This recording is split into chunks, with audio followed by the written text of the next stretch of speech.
va prendre les 3 premiers versets, du moins le premier verset, comment dire, dans les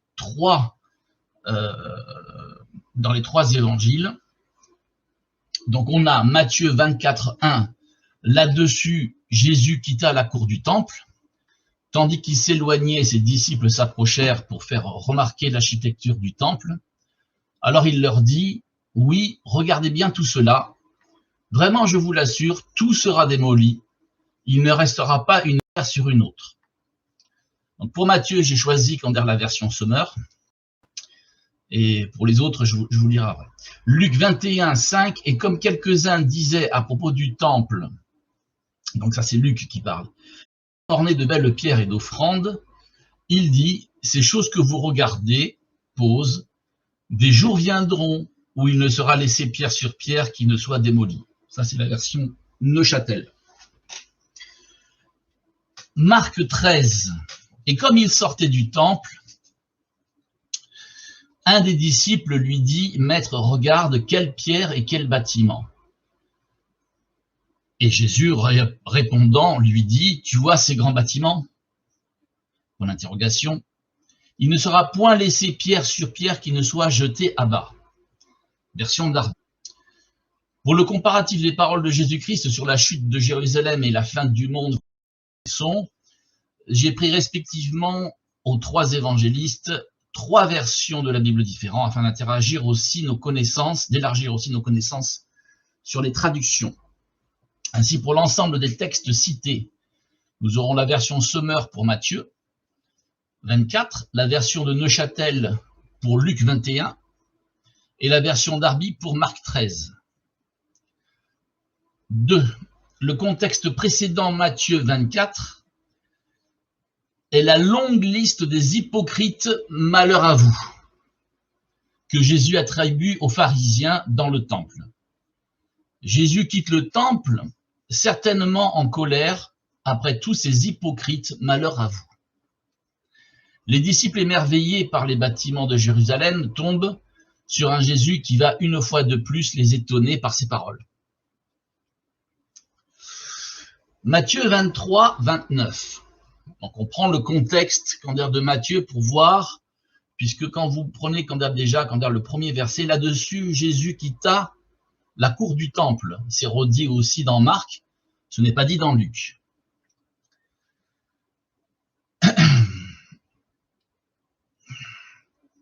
Donc Matthieu 23, 29, « Malheur à vous, spécialistes de la loi et pharisiens hypocrites, vous édifiez de somptueux tombeaux. » Je ne lis pas toute la liste des hypocrites, je prends juste la fin, c'est pour situer le contexte. Vous édifiez de somptueux tombeaux aux prophètes, vous couvrez d'ornements ceux des justes, vous dites, si nous avions vécu du temps de nos ancêtres, nous ne serions pas associés à eux pour tuer les prophètes. En disant cela, vous attestez vous-même que vous êtes bien les descendants de ceux qui ont fait périr les prophètes. Eh bien, ce que vos pères ont commencé, portez-le à son comble. Serpents, race de vipères, comment pouvez-vous penser que vous éviterez le châtiment de l'enfer? En effet, je vais vous envoyer des prophètes, des sages et des spécialistes de l'écriture.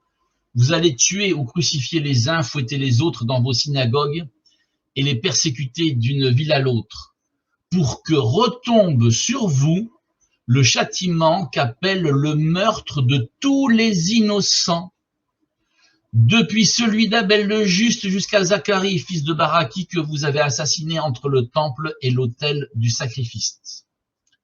Oui, vraiment, je vous l'assure. Donc, malheur à vous, c'est le leitmotiv de ce chapitre 23 de Matthieu, verset 36. Oui, vraiment, je vous l'assure, le châtiment mérité par tous ces meurtres, donc d'Abel jusqu'à Zacharie, retomberont sur les hommes de cette génération.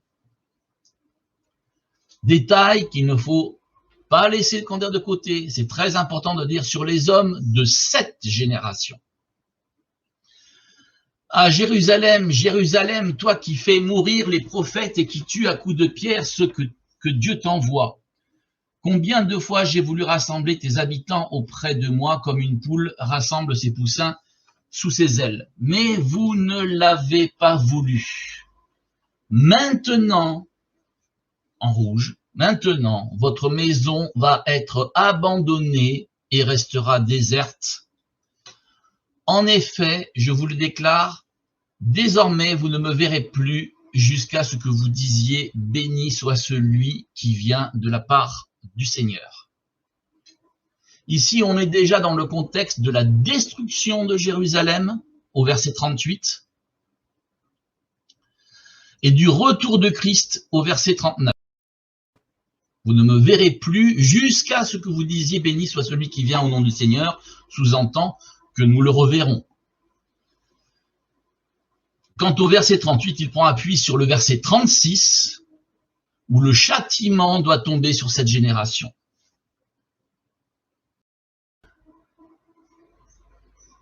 Deuxième partie, Matthieu 24, 3. Comme il était assis sur le mont des Oliviers, ses disciples s'approchèrent. Le prirent part. Dis-nous quand cela se produira et quel signe annoncera ta venue à la fin du monde. Luc 21, 7, mais ils l'interrogèrent, disant, Maître, quand donc ces choses arriveront-elles? Et quel sera le signe que ces choses sont sur le point d'arriver? Et Marc 13, 3, et comme il était assis sur la montagne des Oliviers, ça reprend un petit peu l'entame de Matthieu, vis-à-vis du temple, Pierre et Jacques et Jean et André l'interrogèrent en particulier. Vous voyez, si on ne lit que Matthieu, on pense que c'est tous les disciples qui lui posent la question. De même si on prend Luc. Mais si on lit Marc, la précision est donnée, il n'y a eu que 4 disciples, apôtres, qui ont interrogé Jésus en particulier, dis-nous quand ces choses auront lieu et quel sera le signe quand toutes ces choses devront s'accomplir.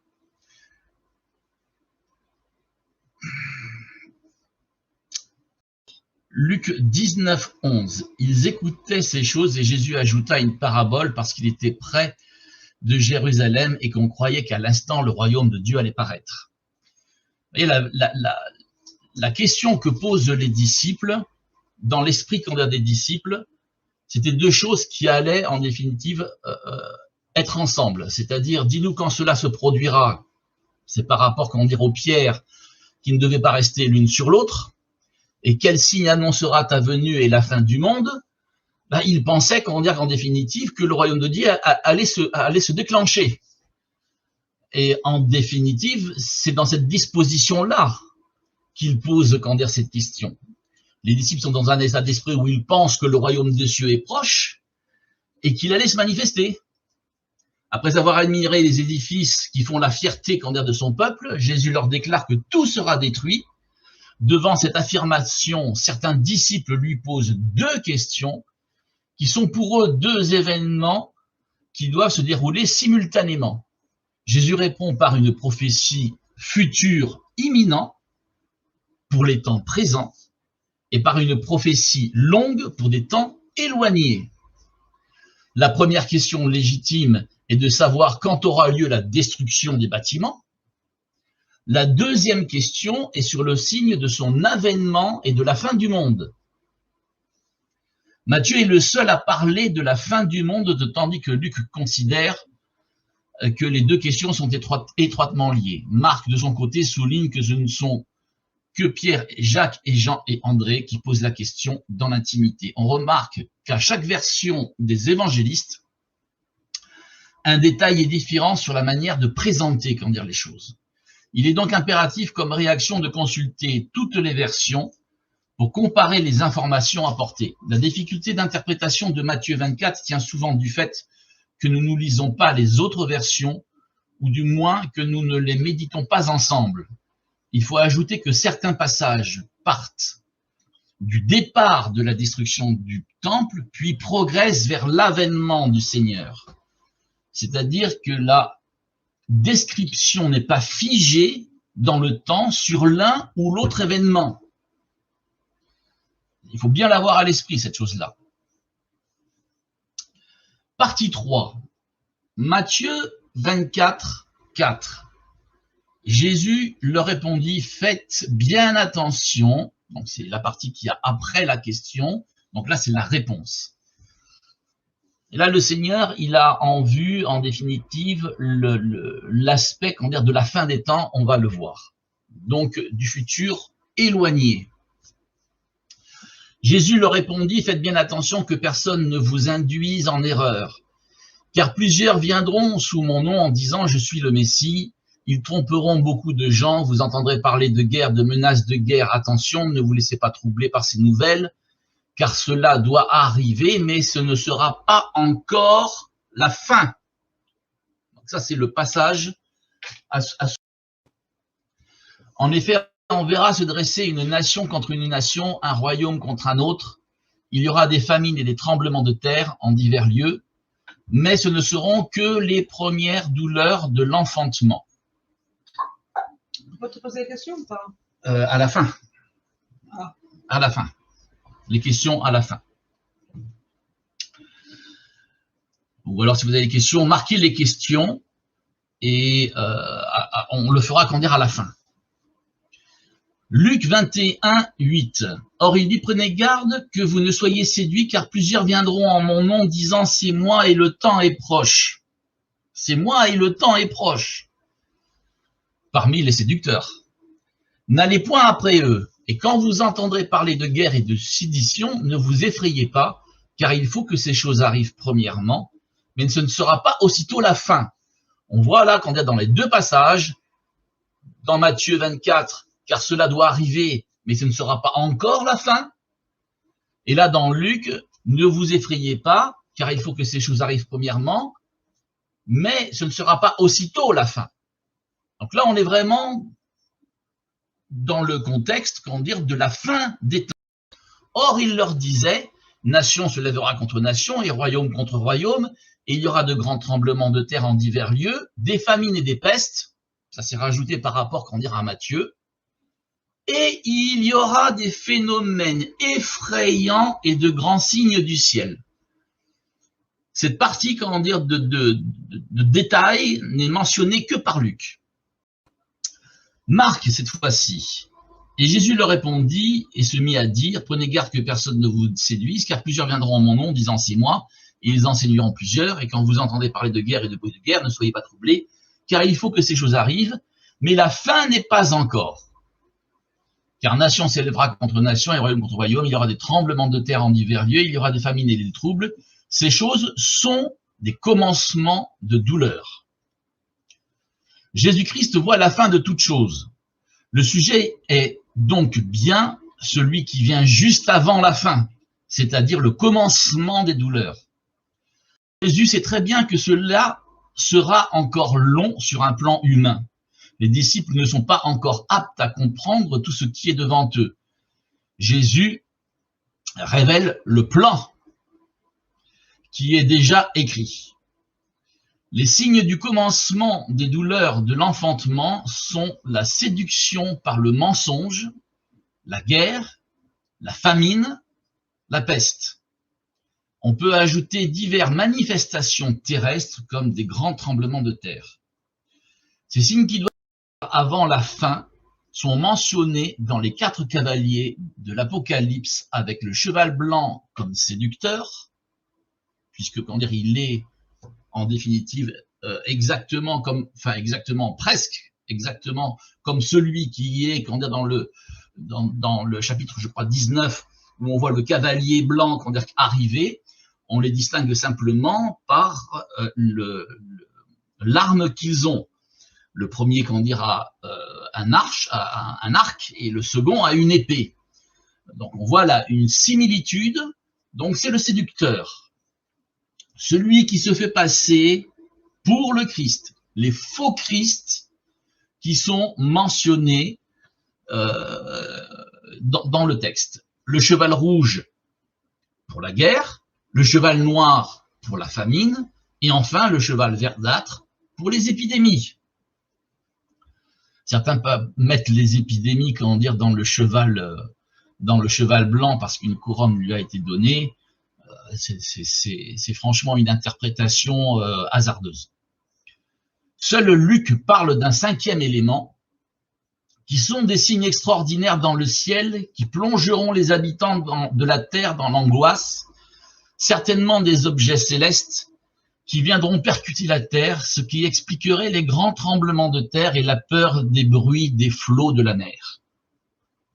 Luc 21, 25, il y aura des signes dans le soleil, dans la lune et dans les étoiles, et sur la terre, il y aura de l'angoisse chez les nations qui n'en sauront que faire au bruit de la mer et des flots.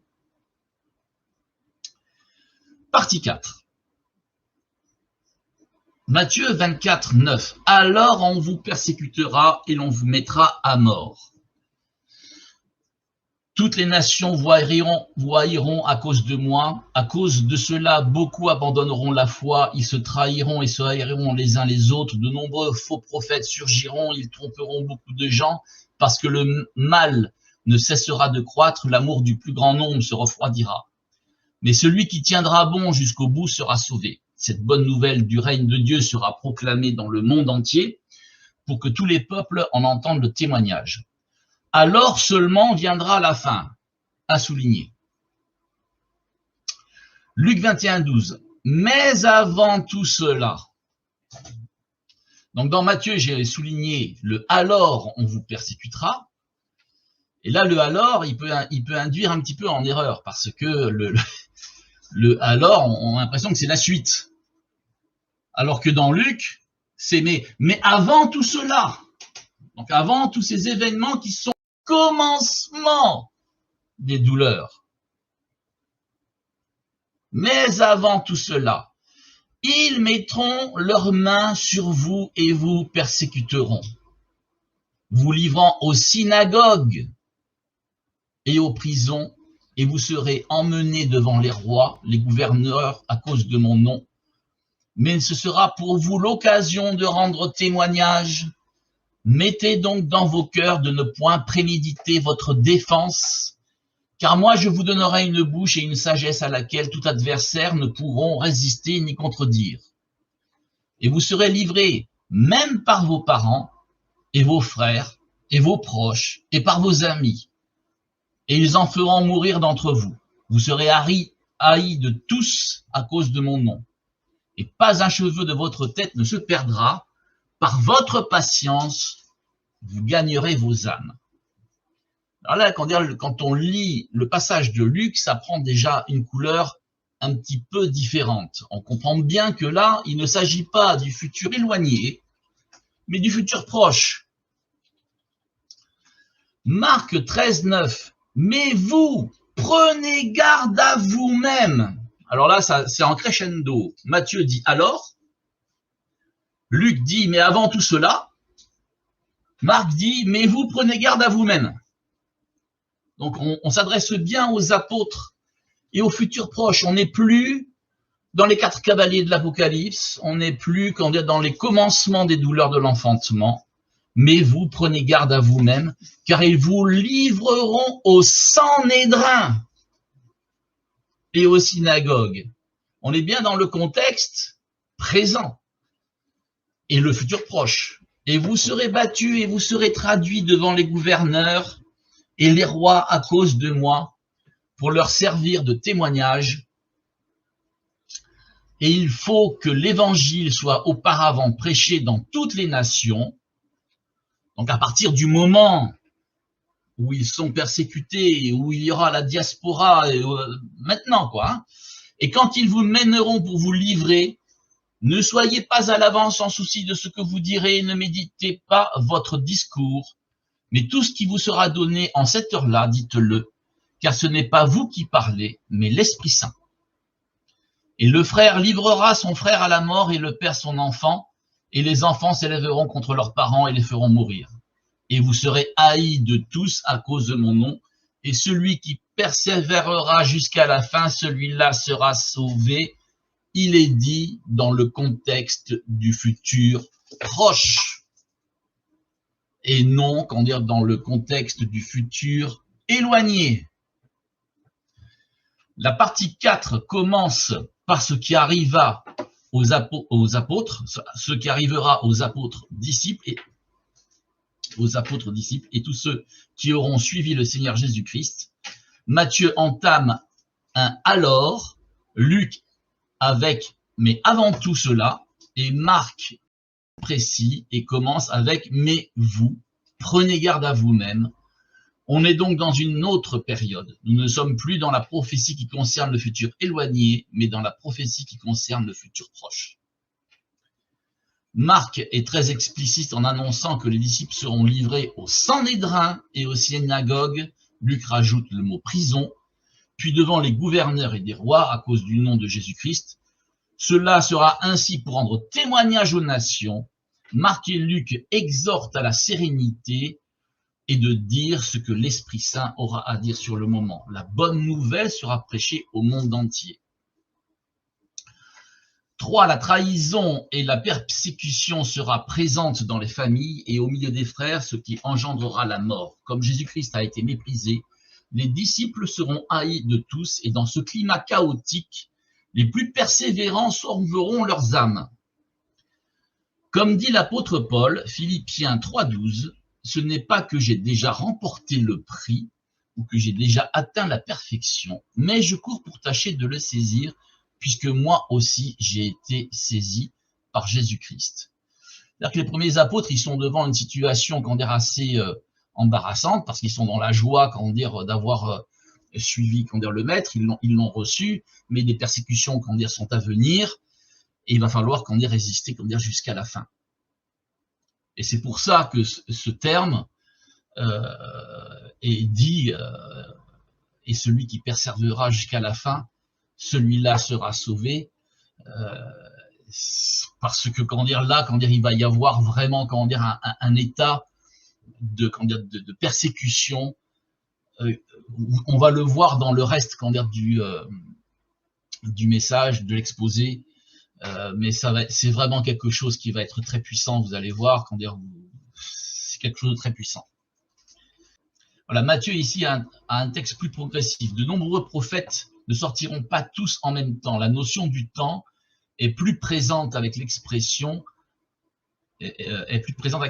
parce que le mal ne cessera de croître. Donc on voit qu'il y a une progression dans le mouvement. Et le terme alors sur c'est-à-dire qu'on montre un panorama qui part des disciples qui seront mis à mort au départ de l'Église jusqu'à la fin où le Seigneur doit.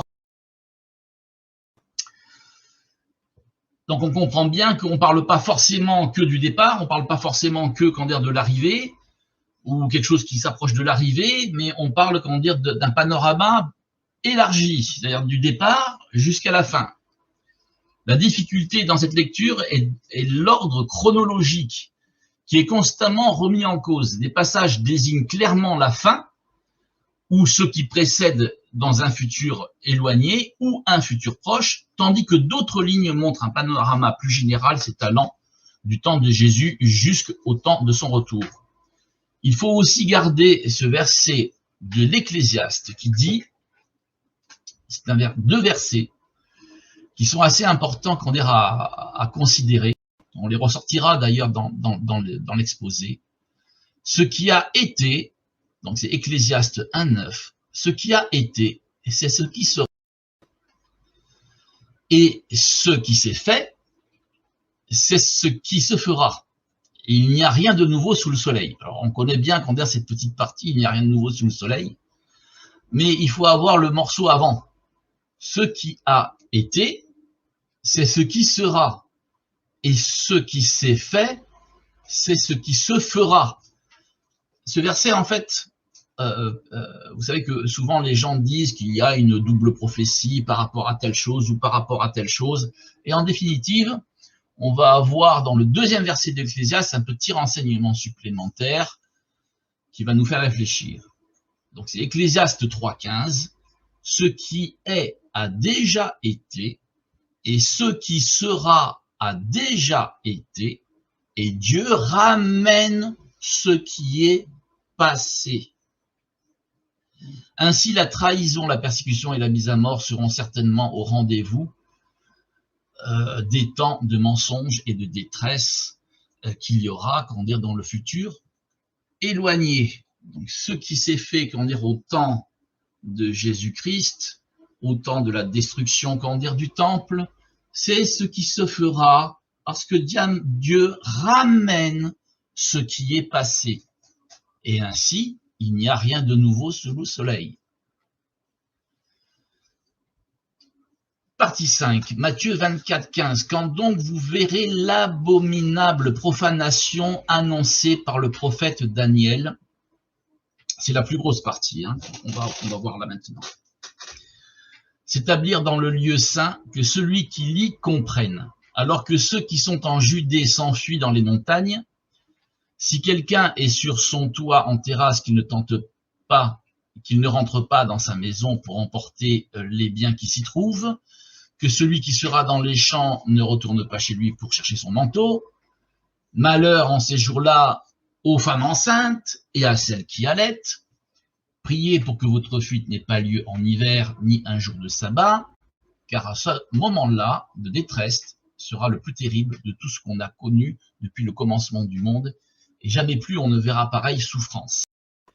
Vraiment, si le Seigneur n'avait pas décidé de réduire le nombre de ces jours, et on a tous pensé, et moi aussi, que ce passage concernait vraiment la fin des temps. Personne n'en réchapperait. Mais à cause de ceux qu'il a choisis, il abrégera ce temps de calamité. Si quelqu'un vous dit alors, voyez, le Christ est ici, ou il est là, ne le croyez pas. Donc c'est la suite. Donc ça, c'est avant, ce qu'on vient de dire. De faux Christ surgiront. Donc là, on est de nouveau en rappel, comment dire, avec ce qui avait été dit, comment dire, dans Apocalypse, ou au départ, comment dire, de Matthieu, ainsi que de faux prophètes. Ils produiront des signes extraordinaires et des prodiges au point de tromper, si c'était possible, ceux que Dieu a choisis.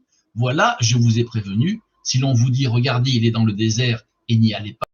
Si l'on prétend, il se cache en quelque endroit secret, n'en croyez rien. En effet, quand le Fils de l'homme viendra, ce sera comme l'éclair qui jaillit du levant et illumine tout jusqu'au couchant. Où que soit le cadavre, là s'assembleront les vautours. C'est un sacré morceau. On va lire maintenant le passage, comment dire, de Luc. Mais quand vous verrez Jérusalem investie par les armées, c'est Luc 21, 20, alors sachez que sa désolation est proche. Alors que ceux qui seront dans la Judée,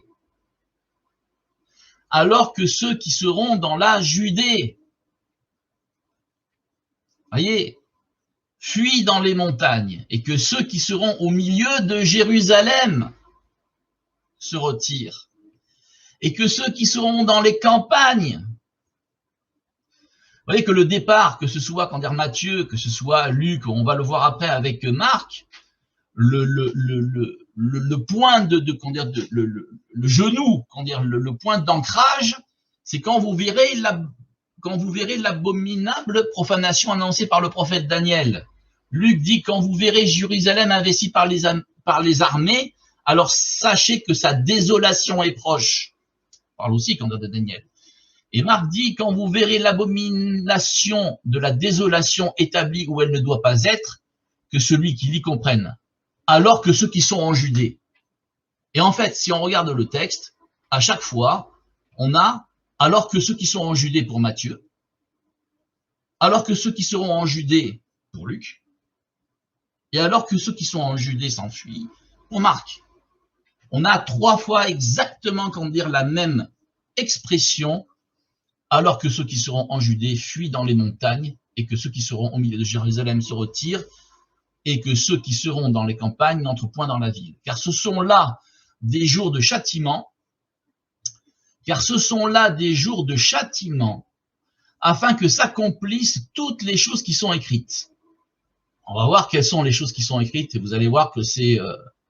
je vais vous sortir des versets de la parole de Dieu pour confirmer, comment dire, cette parole. Car ce sont là des jours de châtiment, afin que s'accomplissent toutes les choses qui sont écrites. Vous allez voir, on n'y avait pas pensé, comment dire, avant. Malheur à celles qui seront enceintes et à celles qui allaiteront en ces jours-là, car il y aura une grande calamité sur le pays et la colère contre le peuple.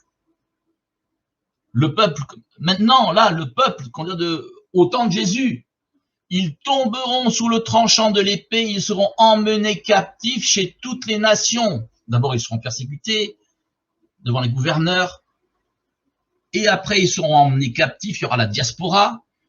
Jérusalem sera foulée par les nations, et c'est la deuxième partie de la phrase qui est le plus important, jusqu'à ce que le temps des nations soit accompli. Il n'y a que Luc qui dit ça. Donc c'est une phrase vraiment à prendre au sérieux.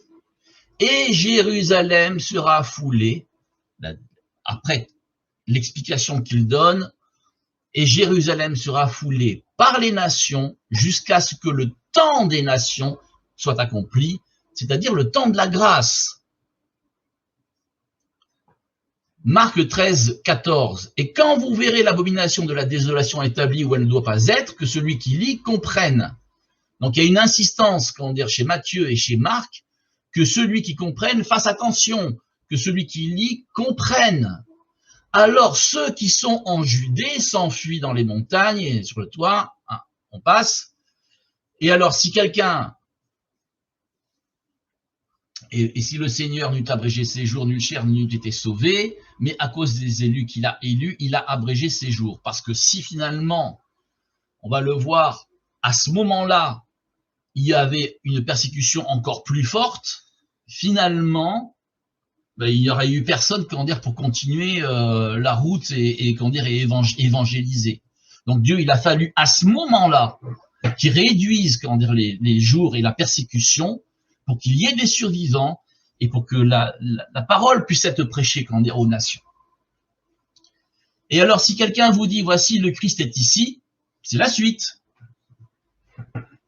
Là on repart, c'est-à-dire que il y a ce qui se passe maintenant, et puis Luc dit et Jérusalem sera affolée par les nations, jusqu'à. D'ailleurs, vous regardez dans la structure de Luc, quand vous prenez le premier verset, il est dit mais quand vous verrez Jérusalem, et à la fin, il dit jusqu'à ce que le temps et Jérusalem sera affolée par les nations, jusqu'à. Mais quand, jusqu'à. Quand, jusqu'à. Et entre les deux, il y a ce qui se passe à Jérusalem et ce qui doit venir après. C'est-à-dire, ce qui vient après, c'est qu'il y en a qui vont se prendre pour le Christ et qui vont dire voilà, c'est moi le Christ. Ce sera après la désolation qui va s'abattre sur Jérusalem. Alors, au départ de ce paragraphe, on a le même verset où Jésus-Christ emploie une référence du prophète Daniel, à savoir l'abominable profanation en lieu saint. Pour Matthieu, les armées qui envahissent Jérusalem, pour Matthieu, les armées qui envahissent Jérusalem, ce qui provoque sa désolation. Marc ajoute une vigilance d'écoute au lecteur toute particulière, avec l'expression que celui qui lit comprenne. Certains commentaires bibliques attribuent ce passage à la fin des temps, ce qui est une erreur. Matthieu, Luc et Marc utilisent la même expression dans la suite du verset, alors que ceux qui sont en Judée s'enfuient dans les montagnes. Luc apporte plus de détails et est plus précis. Luc 21, 21, que ceux qui seront au milieu de Jérusalem se retirent et que ceux qui seront dans les campagnes n'entrent point dans la ville, car ce seront là des jours de châtiment, afin que s'accomplissent toutes les choses qui sont écrites. Donc j'ai repris le verset un petit peu plus haut. On se doit de comparer ce texte avec celui-ci. C'est celui de Luc, de nouveau, chapitre 19, cette fois-ci, verset 41. Quand il approcha de la ville et qu'il la vit. Vous savez, le contexte, c'est Jésus arrive à Jérusalem, il a envoyé les disciples chercher auprès de quelqu'un l'ânon. Vous savez que quand le Christ ou un roi rentrait dans une ville, s'il rentrait sur le dos d'un ânon, c'était pour déclarer qu'on dire la paix, s'il venait en paix, mais s'il venait qu'on dire sur un cheval, c'était pour la guerre. Et donc Jésus envoie les disciples, et Jésus est donc sur l'ânon. Donc il vient en paix. Et voilà ce que dit Jésus quand il est sur l'ânon.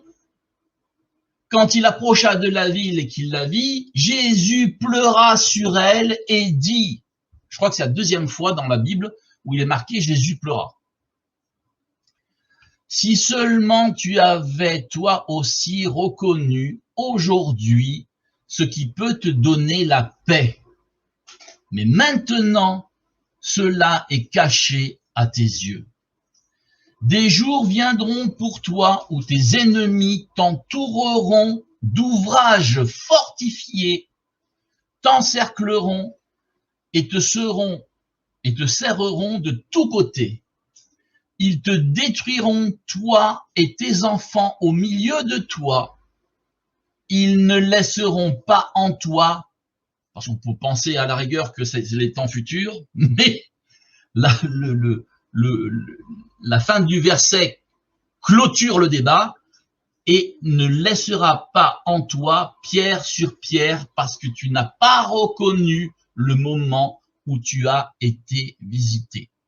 On voit bien que dans ce passage-là, de Luc 19, 41, ces jours-là de destruction sont pour les temps du futur imminent et non pour le futur éloigné. Alors, on va faire une petite lecture. Alors, j'ai pris quelque chose sur Wikipédia. La destruction, comment dire, de Jérusalem. Il est très intéressant, comment dire, de lire ce texte-là pour le contexte historique. Il faut être un petit peu accroché parce qu'il y a des choses qui sont assez dures, comment dire, à entendre. Et vous allez comprendre la parole du Seigneur depuis le départ, depuis Moïse jusqu'à maintenant, jusqu'au temps de Jésus. Destruction de Jérusalem. Titus est secondé par Tibère Alexandre, apostat du judaïsme, ancien procurateur de Judée, qui connaît donc la région et qui a déjà massacré des Juifs à Alexandrie en tant que préfet d'Égypte sous Néron. Il fut aussi un des premiers partisans de Vespasien dans sa lutte pour l'Empire. Ils sont à la tête de 4 légions. La 5e, Macedonica, la 10e, Fretensis, la 15e, Apollinaris, et la 12e, Fulminata, soit environ 24 000 hommes, doublés, donc 24 000 de plus, par autant de soldats recrutés par Titus, et encore renforcés par 5 000 hommes de l'armée d'Alexandrie et des garnisons de l'Euphrate, soit plus de 50 000 hommes, ou même 80 000 selon un historien. Graetz, un nom assez différent, assez difficile à prononcer. Selon Flavius Joseph, ce sont 23 400 hommes que les Juifs peuvent opposer aux Romains, mais il appartient à des factions antagonistes et obéissent à de multiples chefs qui se sont entretués dans une féroce guerre civile. Le seul allié extérieur est le royaume d'Adiabène et son roi. Au début du siège, au printemps 70, Jérusalem est tenue par trois factions zélotes. Alors les zélotes, c'était des gens qui voulaient mettre les Romains dehors, et on les appelait les zélotes parce que c'était des gens qui étaient zélés. On va dire que c'était les intégristes.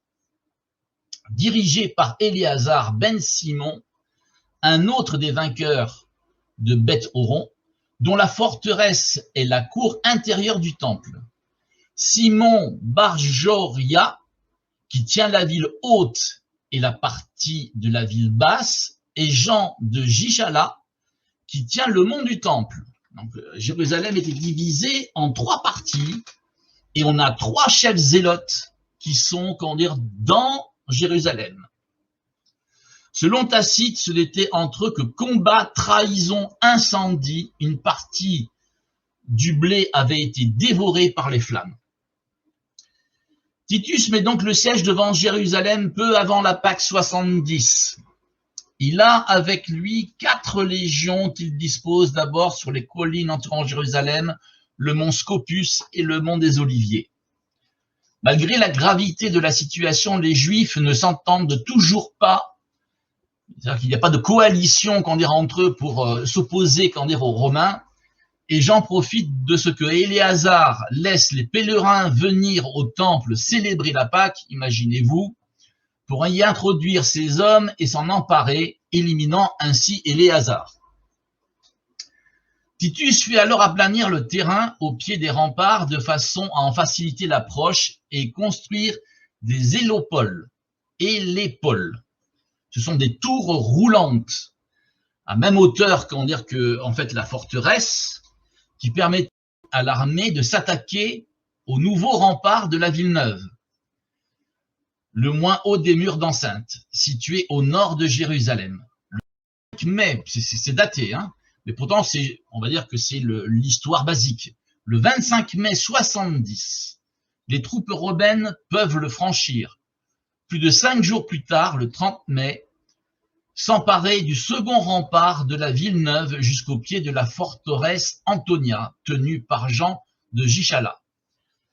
Les Juifs de Jean de Gichala et de Simon Bar-Joria infligent encore aux Romains de lourdes pertes, et Titus décide alors de construire autour de Jérusalem une muraille de 7 km de long pour mieux isoler la ville. Jérusalem possédait des provisions pour tenir le siège durant des années. Cependant, pour motiver les habitants au combat, les zélotes, les zélés, ou on va dire ceux qui étaient les plus intégristes, incendièrent les provisions. La famine commence donc à faire ses ravages. Les terrasses étaient encombrées de femmes et de petits-enfants exténués, les ruelles de vieillards morts, des garçons et des jeunes gens erraient comme des fantômes, le corps tuméfié. Sur les places, ils tombaient là où le fléau les accablait. Les malades n'avaient pas la force d'ensevelir les cadavres de leurs proches. Ceux qui étaient encore vigoureux différaient ce soin, effrayés par la multitude des cadavres et l'incertitude de leur propre sort. Les morts sur ceux qu'ils ensevelissaient, beaucoup avant que fût venu pour eux le moment fatal, succombaient dans ce labeur. Et malgré cela, la guerre civile continue alors dans Jérusalem, où les zélotes se livrèrent toujours à de nombreuses exécutions sommaires, particulièrement parmi les prêtres. Joseph, qui, selon son propre récit, bénéficie de la protection des Romains pour avoir prédit plutôt l'empire à Vespasien, essaie de persuader ses compatriotes d'abandonner la lutte en les haranguant vainement du pied des remparts, ce que lui vaut une blessure à la tête dont il se remet rapidement. Le 20 juillet, les Romains réussissent à percer une brèche dans le rempart pour se retrouver devant un nouveau rempart qui avait été construit à la hâte par les assiégés. Les Romains s'emparèrent ensuite de la tour Antonia qui est rasée. Une fois encore, Titus dépêche Joseph et Jean de Gichala pour lui demander de se rendre, de cesser de souiller le sanctuaire et d'offenser Dieu, tout en l'autorisant à reprendre les sacrifices. Si Jean ne l'entend pas, d'autres parmi les notables choisissent de fuir la ville. De la tour Antonia, les Romains construisent une rampe d'accès à l'esplanade du temple. C'est toujours pareil qu'on dit là-bas, aujourd'hui.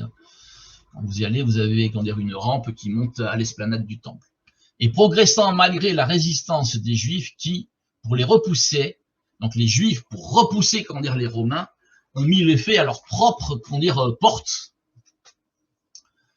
De la tour Antonia, les Romains construisent une rampe d'accès à l'esplanade du temple et progressent malgré la résistance des Juifs qui, pour les repousser, mettent le feu aux différents portiques qui entourent le temple. En ce moment de la fin du siège, quand les sacrifices quotidiens avaient cessé dans le temple, la famine atteint en ville son point culminant. En dernier lieu, ils usèrent du cuir de leur ceinture et de leurs sandales. Ils grattèrent pour la mâcher la peau de leur bouclier. D'autres se nourrirent de brindilles de vieux foin. Joseph cite aussi un cas de cannibalisme où une mère cuit et dévore son bébé. Horus de Vespasien, enfin voilà, bref, ça c'était la référence du livre. Les combats redoublent d'intensité dans les derniers jours d'août 70. Selon Joseph, Titus réunit alors un conseil de guerre pour décider du sort du temple, qu'il conclut en disant qu'il ne brûlerait jamais un si bel ouvrage. Mais cette version laisse sceptique d'autres historiens qui croient beaucoup plus à la responsabilité de Titus dans l'incendie du temple. Finalement, le 29 août, quand les Romains s'approchent du temple, un légionnaire jette un brandon dans le temple qui s'embrase. Et malgré les ordres de Titus, les Romains ne peuvent éteindre l'incendie. La destruction du temple ne donne pas le contrôle de la ville aux Romains. Une fois encore, selon Joseph, Titus s'adresse aux Juifs et plus particulièrement à Simon et à Jean et exige leur reddition en échange de la vie sauve. Mais comme ceux-ci posent leurs conditions et demandent à pouvoir fuir au désert, Titus ordonne de prendre et piller la ville à laquelle les Romains donnent l'assaut le 25 septembre en massacrant la population et en incendiant la ville. Simon Barjoria et Jean de Chichala sont faits prisonniers. La ville est rasée. Seul en subsiste ce qui constitue aujourd'hui le mur occidental et les tours d'Hippicus, Mariam et Phasaël, appelées aujourd'hui la tour de David. Selon Flavius Joseph, le nombre de prisonniers de guerre s'élève à 97 000 et le nombre de morts pendant le siège à 1 100 000, ce qui peut paraître exagéré, même s'il faut se rappeler que le siège a commencé peu avant la Pâque, fête de pèlerinage où les Juifs avaient l'habitude de se rendre à Jérusalem. 700 prisonniers, dont Simon Barjoria et Jean de Chichala, sont emmenés à Rome pour le triomphe de Titus. Jean de Chichala meurt en prison et Simon Barjoria est exécuté après le triomphe de Titus. Alors, pourquoi quand dire ce passage est très intéressant? On voit quand dire ce cas de cannibalisme. Bon, c'est le moment le plus horrible quand dire du passage. Et en y pensant, quand dire, ça m'a fait repenser à certains versets quand dire de la Bible. Et j'ai retrouvé deux passages quand dire de la parole de Dieu qui va vous expliquer en définitive que ces choses se sont effectivement bien passées ainsi. Parce que si quand dire, les historiens ont émis quand dire, le fait que c'était une possibilité, la parole de Dieu, elle, va tout simplement dire que c'est ce qui va se passer quand dire, si vous ne m'écoutez pas. Donc en Deutéronome 28, 53, je lis le verset. Au milieu de l'angoisse et de... Alors, c'est Moïse qui parle. Au milieu de l'angoisse et de la détresse, où te réduira ton ennemi, tu mangeras tes enfants, la chair des fils et des filles que l'Éternel, ton Dieu, t'aura donné. Incroyable. Incroyable ce verset. C'était déjà prédit du temps, comment dire, de Moïse. Et vous vous souvenez, quand dire, de ce passage de Lévitique, où il est dit, et si vous m'écoutez pas, ce sera 7 fois plus, et puis ce sera encore 7 fois plus. Alors si vous m'écoutez, il y aura tant de bénédictions qui viendront sur vous. Si vous m'écoutez pas, il va vous arriver, quand dire, tout ça. Et si vous m'écoutez pas, je vous punirai encore 7 fois plus, et je vous punirai encore 7 fois plus, et c'est comme pour les hypocrites, quand dans Matthieu 23, il y a la longue liste des 7 fois plus, et je vais prendre la dernière, pour pas relire tout le passage. Lévitique 26, 27. si malgré cela, vous ne m'écoutez pas et me résistez, je vous résisterai aussi avec fureur et je vous punirai encore 7 fois plus pour vos péchés. Vous mangerez la chair de vos fils et de vos filles. Je détruirai vos hauts lieux, j'abattrai vos statues consacrées au soleil, je mettrai vos cadavres sur les cadavres de vos idoles, et je montrerai du dégoût envers vous. Je ferai de vos villes des déserts, je dévasterai vos sanctuaires, et je ne respirerai plus l'odeur de vos parfums apaisants. Je dévasterai moi-même le pays à un tel point que vos ennemis venus l'habiter seront stupéfaits. Je vous disperserai parmi les nations et je dégainerai l'épée pour vous poursuivre. Votre pays sera dévasté et vos villes seront désertes. On est dans la loi. On est dans la loi. Deutéronome, Lévitique. Je relis le passage maintenant de Luc 10, 21, quand il approcha de la ville, quand il était sur l'Anon, et qu'il la vit, Jésus pleura. Si seulement tu avais aussi reconnu aujourd'hui ce qui peut te donner la paix. Mais maintenant, cela est caché à tes yeux. Des jours viendront pour toi où tes ennemis t'entoureront d'ouvrages fortifiés, t'encercleront et te serreront de tous côtés. Ils te détruiront, toi et tes enfants au milieu de toi, et ils ne laisseront pas en toi pierre sur pierre, parce que tu n'as pas reconnu le moment où tu as été visité. En 6 mois, un véritable massacre de plus d'1 million de personnes, rien que sur Jérusalem. Jérusalem pouvait contenir 600 000, mais il y avait toute la ville autour. C'est une hécatombe. C'est pour ça qu'il dit qu'il n'y a rien de pareil, parce qu'ils iront jusqu'à manger leurs propres enfants. Comprenez bien. C'est quelque chose qu'ils n'ont jamais peut-être fait auparavant. C'est pour ça qu'il est dit qu'il n'y aura plus jamais de tribulation de cette nature-là. Alors une fois qu'on a lu Deutéronome et Lévitique, on peut faire un rappel effectivement, comment dire, de l'Ecclésiaste.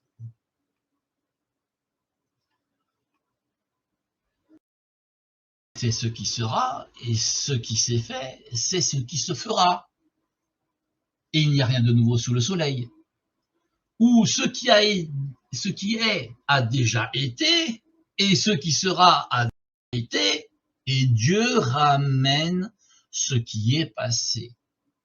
Ce qui veut dire que la destruction qui a eu lieu au temps, des Romains, pour la ville de Jérusalem, dans les temps éloignés, reviendra. D'où des fois la confusion qui peut y avoir entre le futur imminent et le futur éloigné.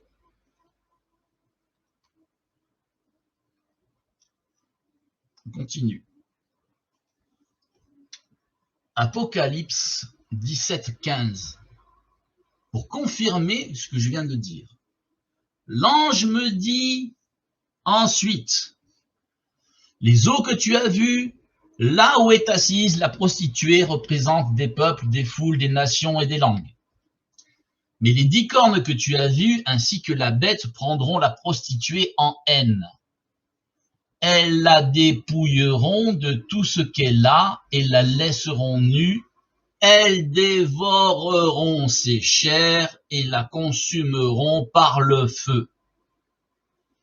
Car Dieu leur a inspiré la résolution d'exécuter son propre plan. Le plan, il est là, le plan, hein, il n'est pas ailleurs. Car Dieu leur a inspiré la résolution d'exécuter son propre plan en faisant cause commune et en mettant le pouvoir royal au service de la bête, jusqu'à ce que toutes les décisions de Dieu soient accomplies. Ces femmes que tu as vues représentent la grande ville qui exerce son pouvoir sur les souverains du monde. Et la bête, on sait très bien que c'est le nouvel ordre mondial, que certains veulent faire, comment dire, du nouvel ordre mondial, on veut prendre comme capitale Jérusalem. Elle sera donc ainsi la souveraine du monde, celle qui a le pouvoir sur les souverains du monde, dans le sens de sa spiritualité.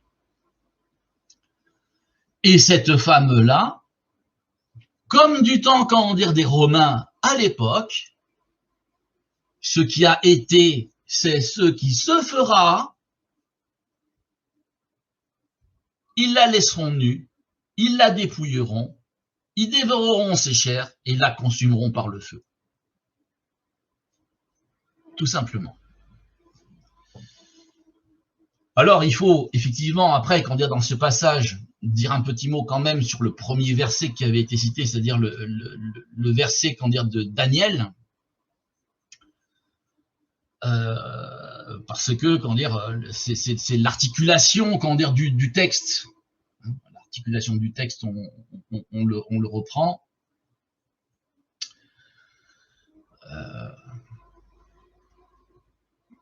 Un petit peu plus haut.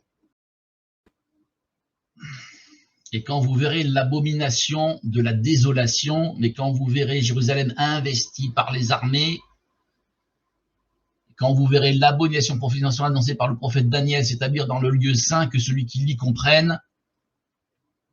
Donc, vous voyez, imaginez-vous, quand dire les femmes enceintes, puisqu'une sœur m'avait dit, mais je ne comprends pas quand on parle de la fin des temps, je ne comprends pas quand dire qu'il y ait plusieurs quand dire, époques, comment dire, pour quelque chose qui est dit 3 fois de la même manière.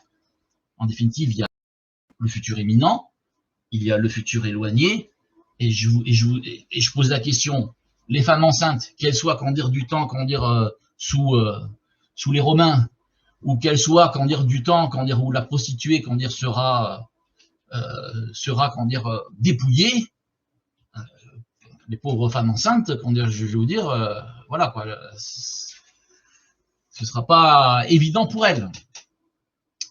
Donc on peut très bien comprendre que quand on parle de ce passage, on parle effectivement du moment du futur imminent, mais comme toutes les choses sous le soleil se répètent, et que Dieu rappelle le passé, c'est ce qui va se passer aussi, comment dire, à la fin. Ça ne change pas, le mécanisme est toujours le même.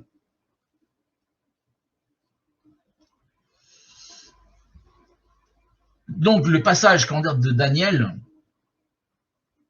donc Daniel 9, 25, voici donc ce que tu dois savoir et comprendre depuis le moment où le décret ordonnant de restaurer et de rebâtir Jérusalem a été promulgué jusqu'à l'avènement d'un chef ayant reçu l'onction, il s'écoulera 7 semaines et 7 septaines, puisque ce sont des semaines d'année. Donc les semaines d'année, on les nomme septaines, c'est-à-dire que chaque jour équivaut à 1 an. Donc une semaine, c'est 7 ans. 7 septaines, 7 fois 7, plus 62 septaines, 62 donc fois 7. La ville sera rebâtie et rétablie sur ses places et ses remparts en des temps de détresse, puisque c'est l'occupation des Romains.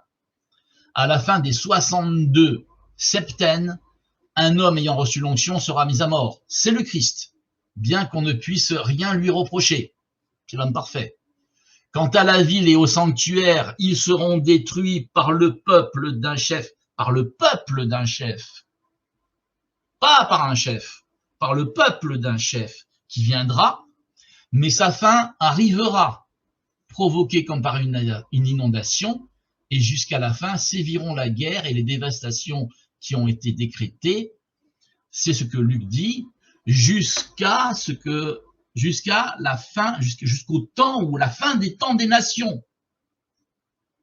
Jusqu'à la fin, séviront la guerre et les dévastations qui ont été décrétées. Et alors, là, il y a une confusion après sur le verset 27, parce que même au niveau des traducteurs, les traducteurs ne sont pas, ne traduisent pas tous, de la même manière. Là, je lis le texte, en semeur. Le verset 27, loin, donc le Christ, conclura une alliance ferme avec un grand nombre pendant une septaine. Et à la moitié de la septaine, il fera cesser le sacrifice et l'offrande. Dans le temple sera établie l'abominable profanation, et cela durera jusqu'à l'entière destruction qui a été décrétée, s'abattre sur le dévastateur. Alors certains, dans ce texte, il y a une grosse polémique sur le sens du verset 27, où la Bible du Semeur y voit le Messie et la Nouvelle Alliance, alors que pour d'autres traductions, comme Parole de vie et la Bible en français courant, cela représenterait le chef du verset 26. La bataille donc est engagée sur ce sujet, et même sur des sites reconnus, le débat est présent. Je laisse cours donc à l'angle de vue de chacun, et je donne le mien. Je reste fidèle à la version Semeur, où je vois le Seigneur marquer du sceau les 144 000, une alliance ferme avec un grand nombre. L'abomination étant dans le temple, le Seigneur fera arrêter le sacrifice jusqu'à ce que celui qui est l'auteur de la désolation soit anéanti. Partie 6. Et on aura plus ou moins terminé. On est à 1 heure. Ça va, je m'en tire pas trop mal. Matthieu 24, 29. Immédiatement après ces jours de détresse. Donc là, c'est l'articulation du texte. Si on prend...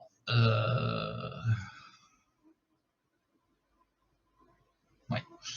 Alors, Matthieu, immédiatement après ces jours de détresse, le soleil s'obscurcira, la lune perdra sa clarté, les étoiles tomberont du ciel, les puissances célestes seront ébranlées. C'est alors que le signe du Fils de l'homme apparaîtra dans le ciel. Là, on repasse, dans le... C'est-à-dire que après les événements, en fait, de ce qui s'est passé dans le futur imminent, plus tous les faux Christ, qui vont aussi, joncher, l'histoire, en disant c'est moi le Christ, c'est moi ceci, c'est moi cela, et qui continuera encore dans les douleurs, dans les premières douleurs. Et eh bien, alors c'est alors que je vais lire le texte en entier. Immédiatement après ces jours de détresse, le soleil s'obscurcira, la lune perdra sa clarté, les étoiles tomberont du ciel, les puissances seront ébranlées. C'est alors que le signe du Fils de l'homme apparaîtra dans le ciel. Les peuples de la terre se lamenteront, ils le verront avec beaucoup de puissance et de gloire. Alors le passage entre le verset 31 et le verset 44, je l'ai mis entre parenthèses, parce que si on doit étudier ce passage-là, il faudrait refaire un autre message qui explique, ce sera trop long. Le message serait trop long. Donc, en définitive, je les mets entre parenthèses. On fera peut-être une étude après par la suite. Luc 21, 25. Il y aura des signes dans le soleil et dans la lune et dans les étoiles. Et sur la terre, l'angoisse des nations ne seront que faire au bruit de la mer et des flots. On est effectivement dans le futur éloigné. Les hommes rendant l'âme de frayeur dans l'attente des choses qui vont arriver à la terre, car les puissances des cieux seront ébranlées. Et alors ils verront le Fils de l'homme venant dans une nuée avec grande puissance et gloire.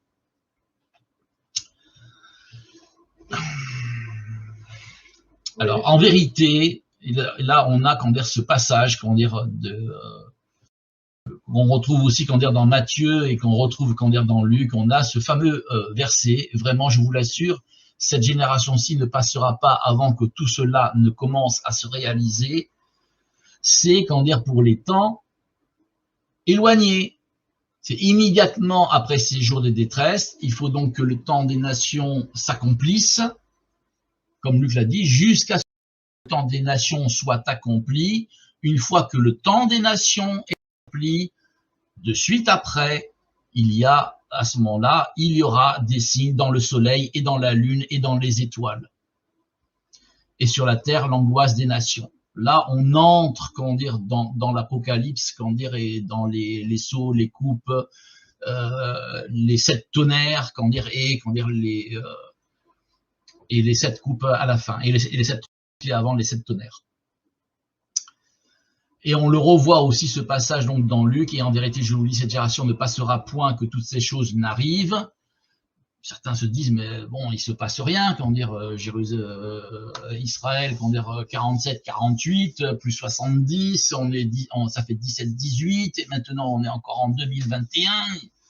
Bon, alors c'est peut-être 10 ans après, parce que peut-être la génération c'est 80, alors tout le monde y va, comment dire, avec ses calculs. Mais en définitive, il faut remettre, comment dire, le verset dans son contexte. On n'est pas, comment dire, ni, comment dire, dans le contexte, comment dire, imminent. On n'est pas, comment dire, dans le temps des nations. On est, comment dire, dans le temps après.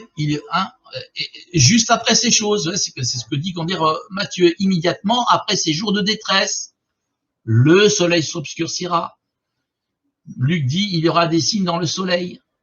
Après, comment dire, la fin, quand on lit Luc 21, 25, le verset qu'il y a donc juste, comment dire, avant, le 24, je vais le reprendre un petit peu plus haut.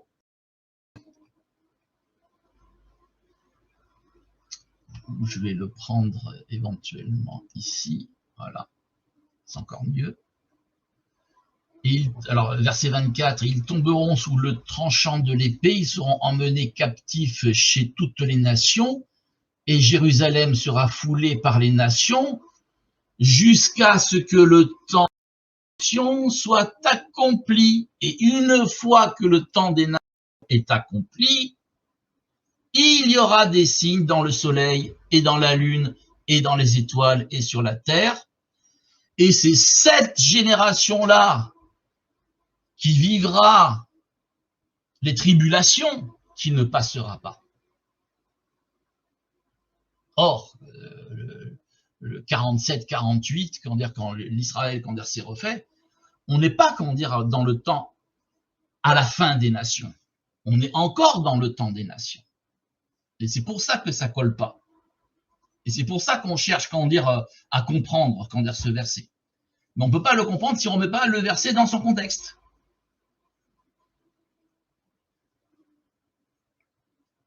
Donc je repars sur voilà.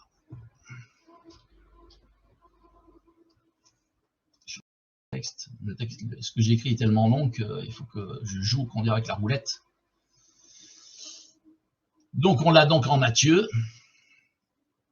Immédiatement après ces jours de détresse, vraiment, je vous l'assure, cette génération-ci ne passera pas avant que tout cela commence à se réaliser.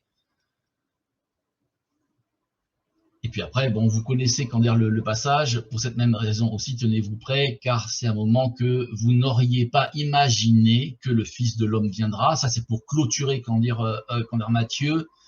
Quant à Luc, il y aura des signes dans le soleil. En vérité, je vous le dis, cette génération ne passera pas que toutes ces choses n'arrivent. Car comme un filet, il viendra sur tous ceux qui habitent sur la surface de la terre.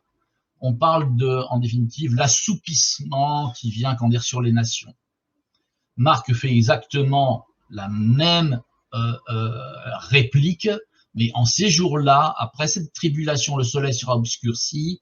Verset 30, en vérité, je vous le dis, cette génération ne passera point que toutes ces choses ne soient arrivées. Ce sera donc au moment avant qui précède, alors ils verront le Fils de l'homme venant sur les nuées avec une grande puissance et de gloire. C'est juste avant que ce verset est concerné. En vérité, je vous le dis, cette génération ne passera pas. Matthieu, Luc et Marc commencent par la même expression. Cela est une nouvelle fois un verset charnière dans le texte. Le sens est qu'après la destruction de Jérusalem par Titus et que le temps des nations soit accompli, c'est-à-dire la grâce, où tout être humain peut s'approcher du sanctuaire de Dieu, le Père, par la voie nouvelle qu'a inaugurée Jésus-Christ au travers du voile de sa chair crucifié à la croix, c'est le temps des manifestations effrayantes dans le ciel dont parlait Luc. Il y aura de grands tremblements de terre en divers lieux, des famines et des pestes, et il y aura des phénomènes effrayants et de grands signes du ciel. Le passage que j'ai mis entre parenthèses ne sera pas commenté, car il faudrait faire une étude aussi sur l'enlèvement, puisque en définitive, si le temps des nations se termine, la grâce se termine, donc il y a l'enlèvement, qui se situe au temps de la fin des nations. On a ici un motif intrigant de Matthieu et de Marc. Matthieu qui déclare « Il enverra ses anges rassemblés au son des trompettes éclatantes », alors que dans l'enlèvement, c'est Jésus lui-même, les siens, avec un cri de commandement et au son de l'archange et avec la trompette de Dieu, mais là c'est lui qui est acteur. Là, c'est encore différent, il enverra ses anges, donc c'est plusieurs anges, rassemblés au son des trompettes et pas de la trompette, au son des trompettes éclatantes, ces élus des quatre coins du monde, d'un bout à l'autre de l'univers.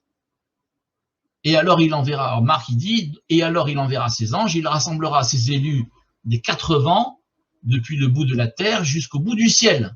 Bout de la terre jusqu'au bout du ciel. Bon, voilà. Ça, ce sont deux versets qui sont assez difficiles à commenter.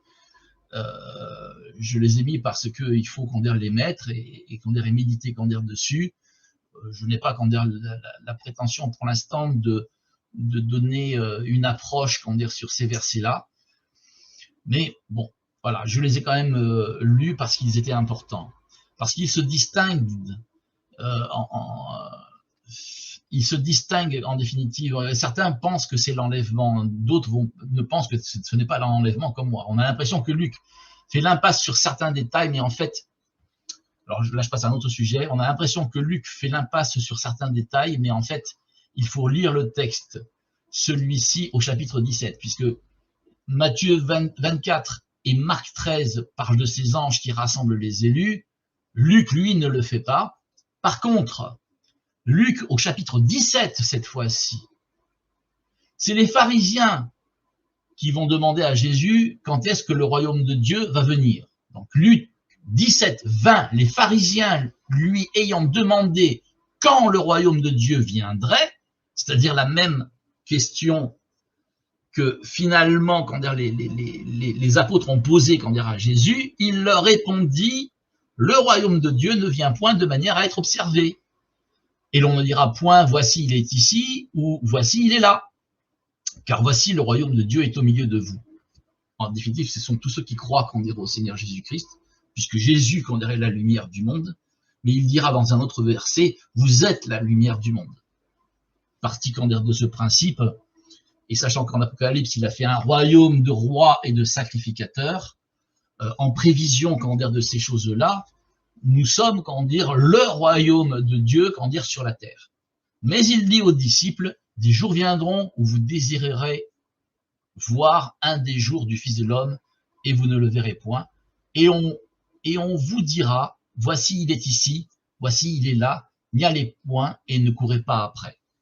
Car comme l'éclair qui brille à une extrémité du ciel resplendit jusqu'à l'autre extrémité du ciel, ainsi sera le Fils de l'homme en son jour. Mais il faut auparavant qu'il souffre beaucoup, qu'il soit rejeté par cette génération, et comme il arriva au jour de Noé, il en sera de même au jour du Fils de l'homme. On mangeait, on buvait, on se mariait. La même chose pour Lot et Sodome. Souvenez-vous, verset 32, souvenez-vous de la femme de Lot. Quiconque cherchera à sauver sa vie la perdra. C'est donc peut-être pour les temps, c'est difficile à dire. Souvenez-vous de la femme de Lot. Quiconque cherchera à sauver sa vie la perdra, et quiconque la perdra la conservera, certainement au retour du Seigneur. Je vous le dis, quand cette nuit-là, deux seront sur un même lit, l'un sera pris et l'autre laissé. Deux femmes moudront ensemble, l'une sera prise et l'autre laissée. Deux seront au champ, l'un sera pris et l'autre laissé. En répondant, ils lui disent « Où, Seigneur ?» Et il n'y a que dans Luc où la question est posée. Et en répondant, ils lui disent « Où, Seigneur ?» Un sera pris et un sera laissé. Mais il leur dit « Là où est le corps, là aussi s'assembleront les aigles. » dans certains passages, qu'on dire c'est les vautours. Luc 17, 24 et 27 sont identiques à Matthieu 24, 27. En effet, quand le Fils de l'homme viendra, ce sera comme l'éclair qui jaillit du levant et illumine tout jusqu'au couchant. Où que soit le cadavre, là s'assembleront les vautours. Dans le passage de Luc, les disciples demandent où iront ceux qui seront pris. Et là, nous tombons une fois de plus sur un verset à polémique, puisque certains voient dans les aigles ou vautours les anges de Dieu, tandis que d'autres y voient au travers du cadavre ou du corps de Jérusalem entouré par les aigles l'emblème des légions romaines. Le corps s'apparente à Christ, tandis que les aigles, qui est une meilleure traduction que les vautours, s'apparentent aux disciples. Le contexte est celui du rassemblement de ceux qui sont pris. Considérons alors ce verset, Genèse 5, 24, « Et Enoch marcha avec Dieu, et il ne fut plus, car Dieu le prit. » Certains du coup y voient l'enlèvement, mais ce n'est pas le cas, et cela fera l'objet